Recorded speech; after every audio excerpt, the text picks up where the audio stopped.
நான் C. Joseph Vijay எனும் நான்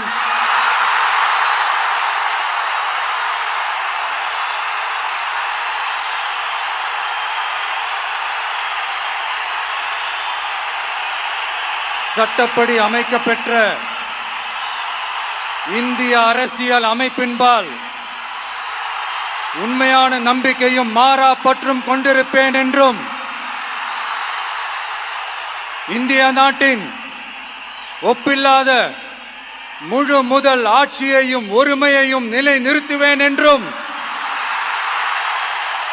தமிழ்நாட்டு அரசின் முதலமைச்சராக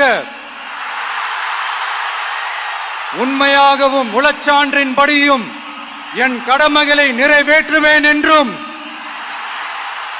அரசியல் அமைப்பிற்கும் சட்டத்திற்கும் இணங்க அச்சமும் ஒருதலை சார்பும் இன்றி விருப்பு வெறுப்பை விலக்கி பலதரப்பட்ட மக்கள் அனைவருக்கும் நேர்மையானதை செய்வேன் என்றும் ஆண்டவன் மீது ஆணையிட்டு உறுதிமொழிகிறேன்.